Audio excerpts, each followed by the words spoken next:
So it's January 9th, and yesterday around 10:30 the Black Panther tickets went on sale, and I put it on my social media. I was so excited.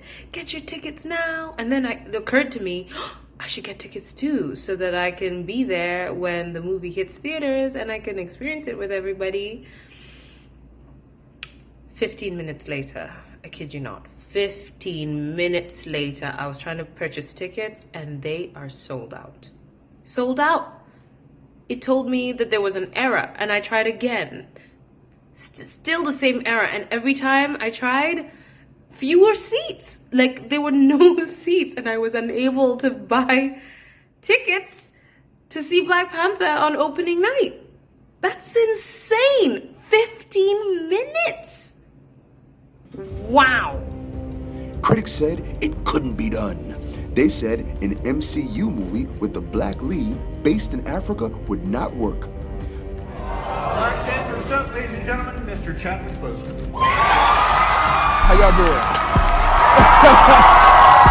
Black Panther had the biggest box office for 2018.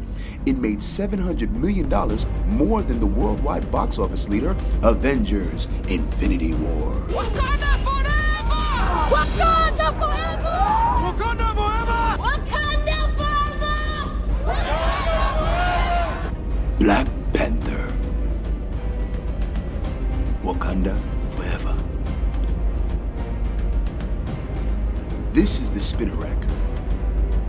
Last year at this time, we did a documentary on the Black Panther comic writer, Christopher Priest, and the history of the Black Panther. A year's time has passed, and we want to look into the success of the Black Panther from his humble beginnings. Stan Lee and Jack Kirby created Black Panther 50 years ago in 1966, introducing the first black superhero to the Marvel age of comics.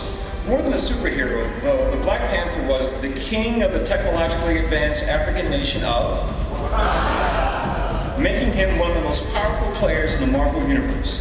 A decade since, countless creators, some of whom sit here on stage with us this morning, have helped to build and shape the Panther's legacy across comics, television, and, in 2018, film.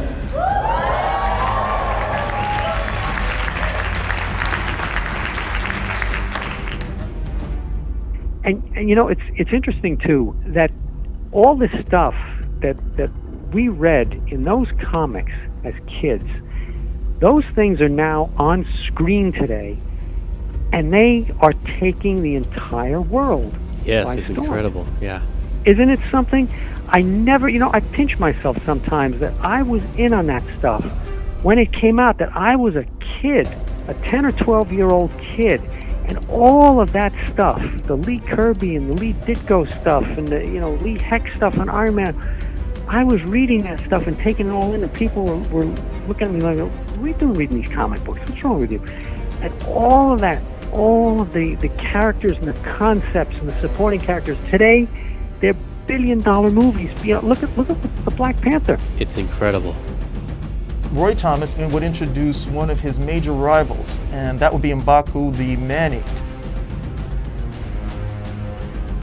Now, Man-Ape would only run second to the primary Black Panther villain, and this would be Killmonger, introduced by writer Don McGregor, who is the first writer to give the Black Panther a full run of his own solo stories in Jungle Action.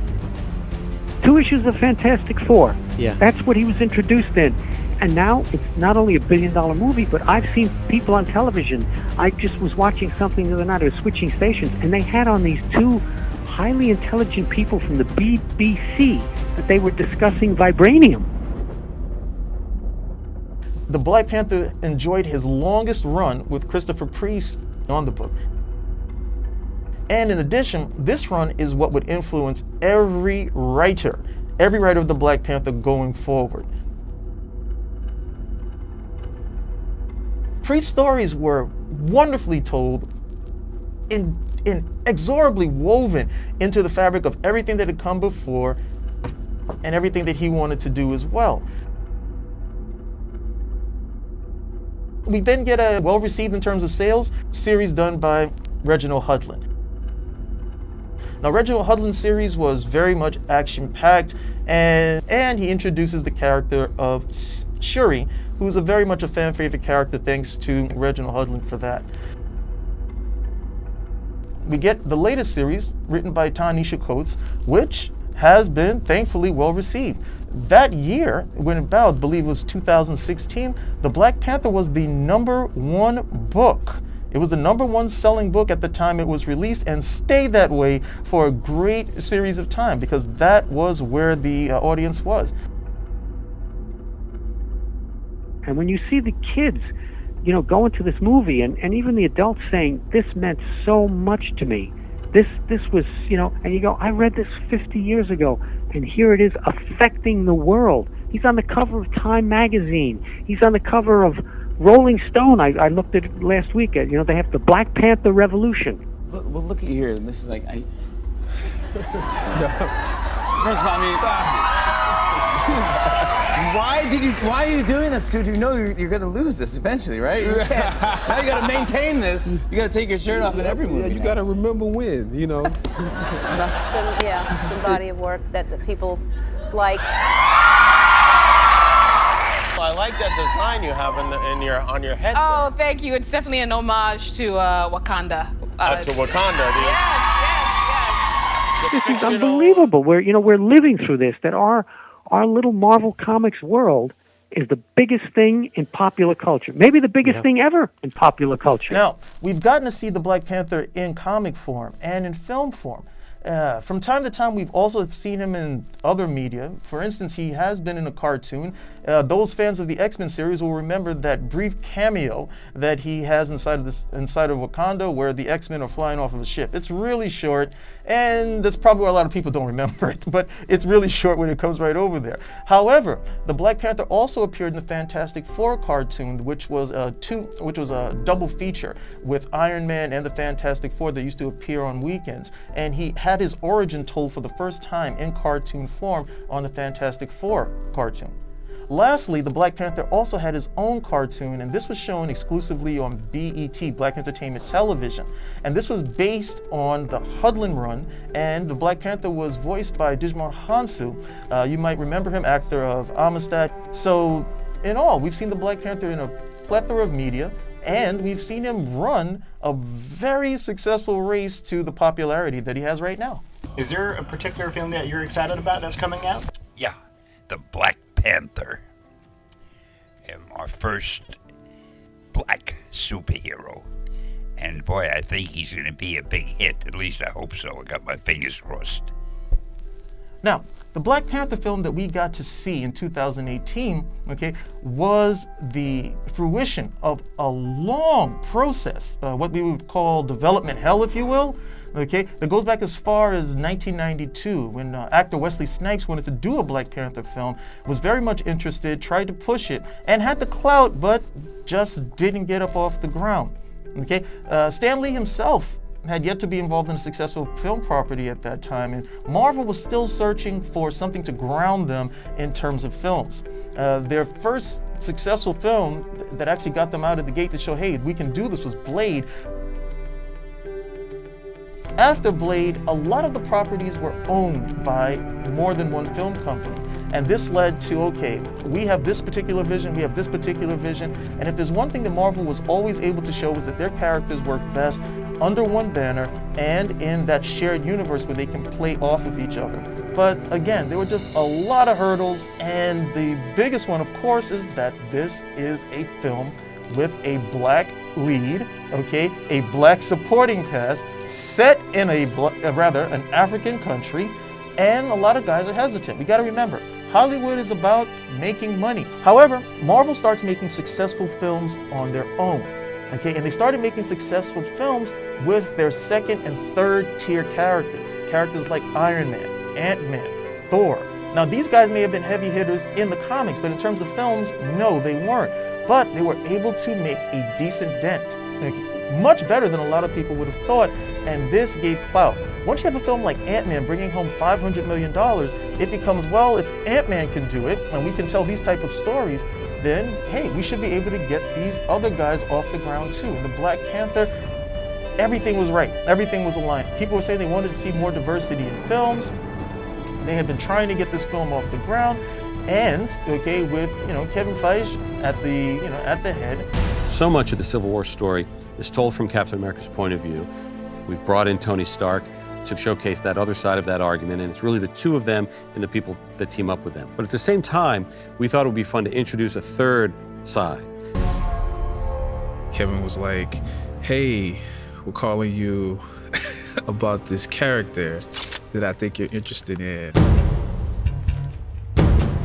I think you know who I'm talking about. And I said, yeah, I think so. Like, are you interested in playing him? Yes.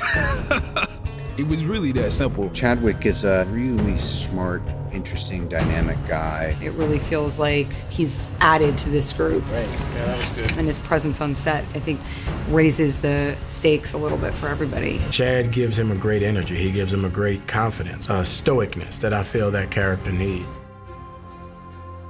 Marvel announced the movie, and they built an incredible team. Ladies and gentlemen, the director of Black Panther, Ryan Coogler. Okay, and then pulling in Ryan Coogler, who was the successful director of Creed.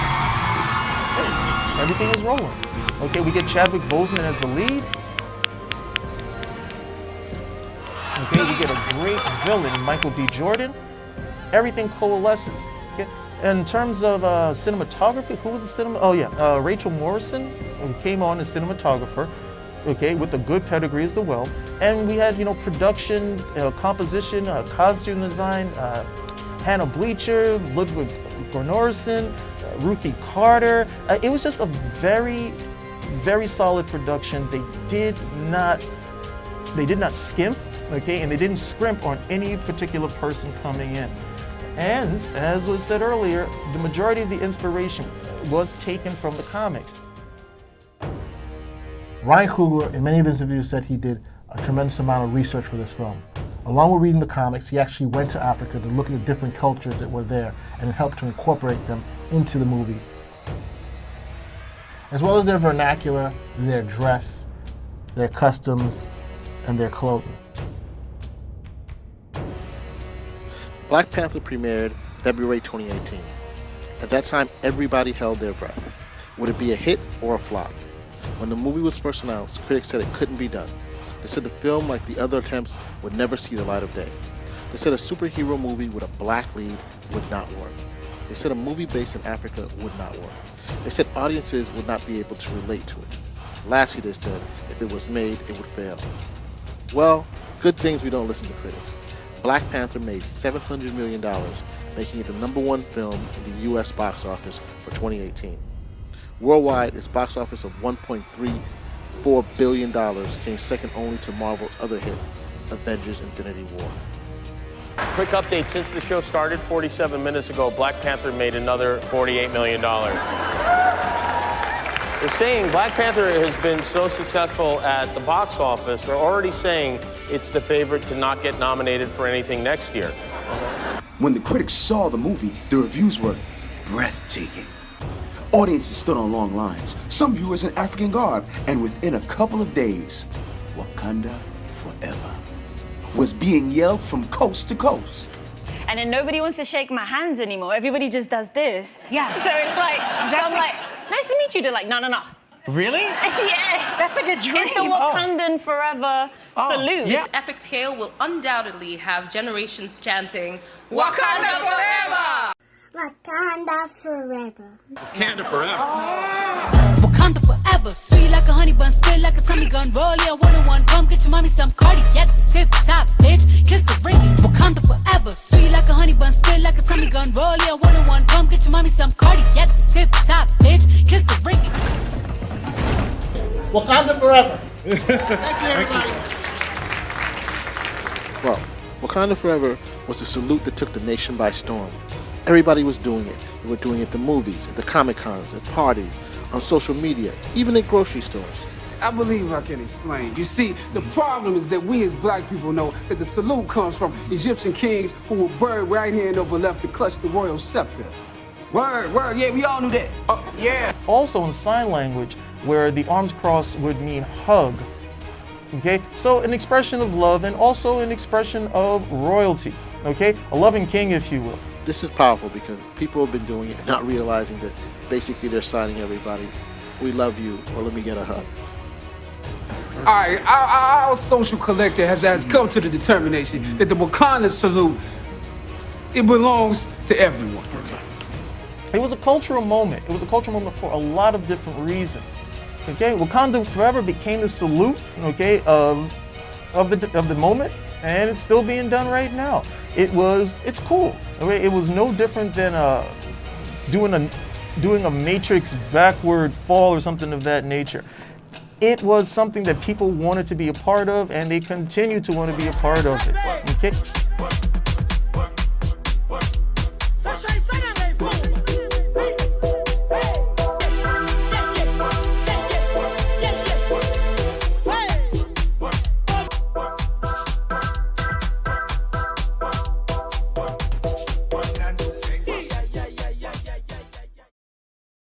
I wanted to take a second to thank the Black women too, because they were so strong on their own terms and answered to no one but themselves. And I think it was so important because they weren't strong because they were angry. They weren't strong because they were hurt. They were strong because they were strong. And that meant the world to me. So thank you. Wakanda forever. Wakanda forever.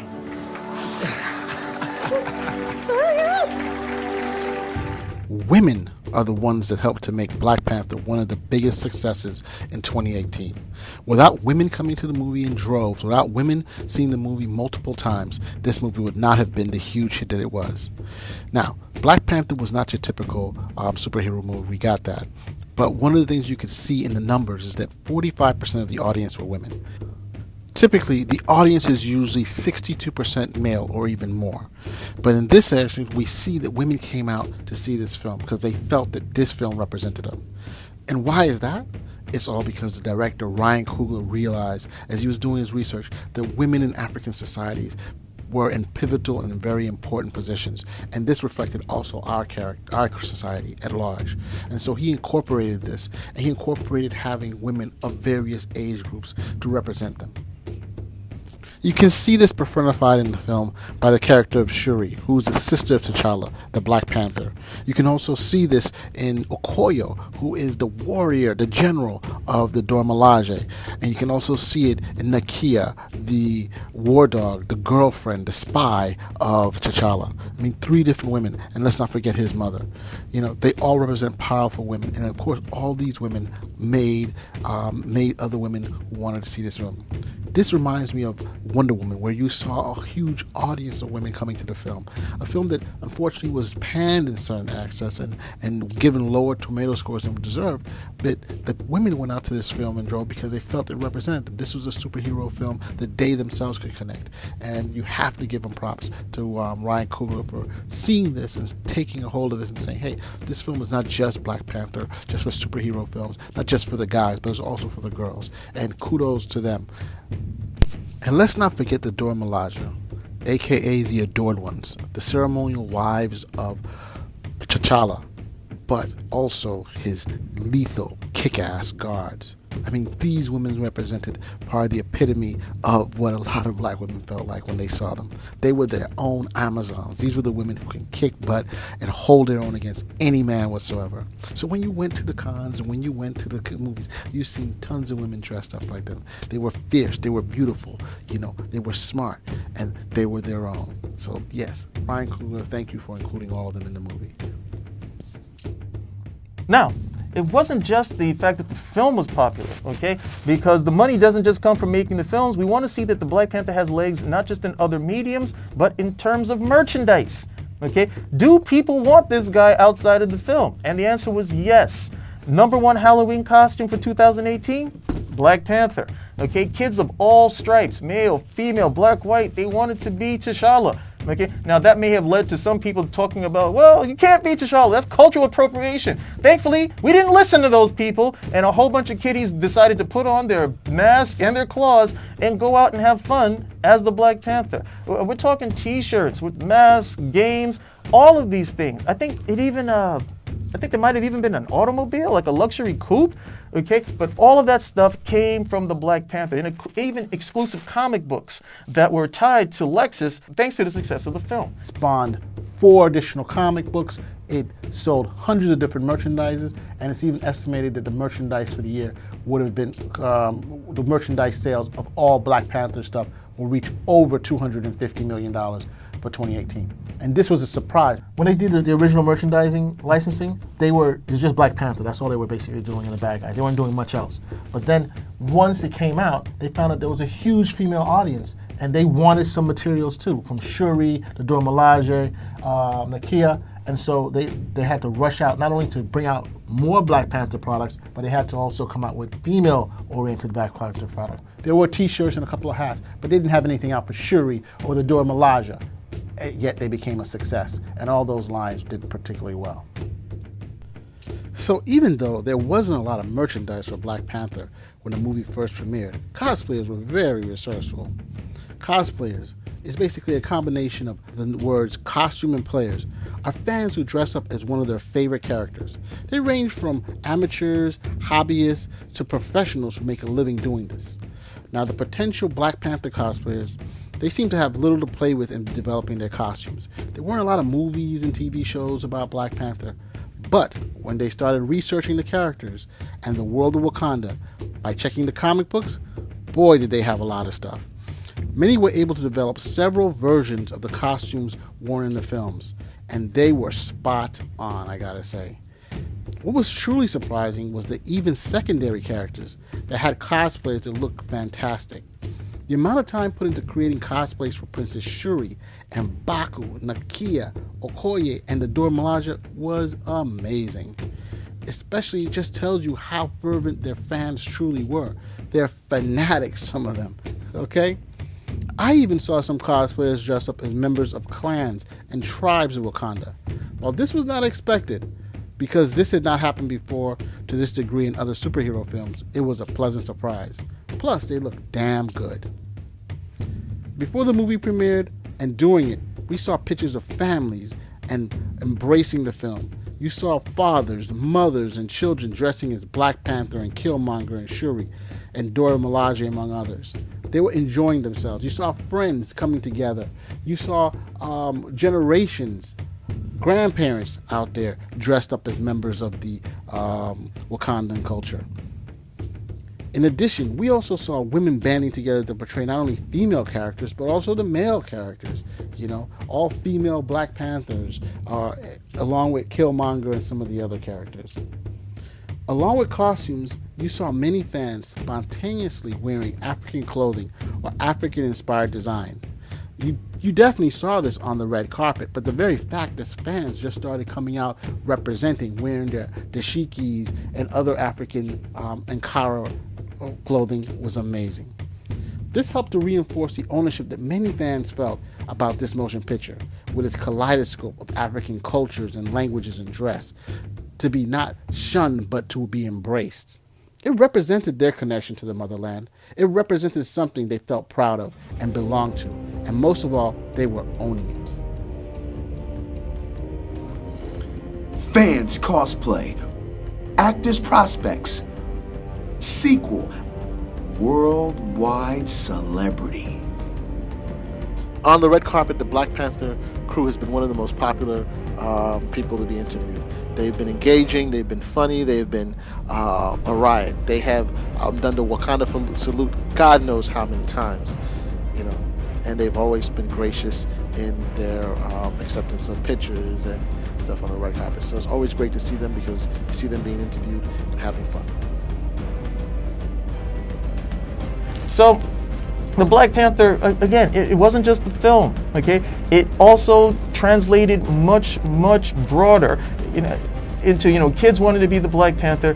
We see the cultural impact in terms of people giving each other that particular greeting, and a very big interest in what that film was, not just ostensively, but in terms of everything underneath that was running through the film as well. And it did translate into the comics too. Okay? So all of that was able to coalesce, and the fans were treated to what we got in 2018.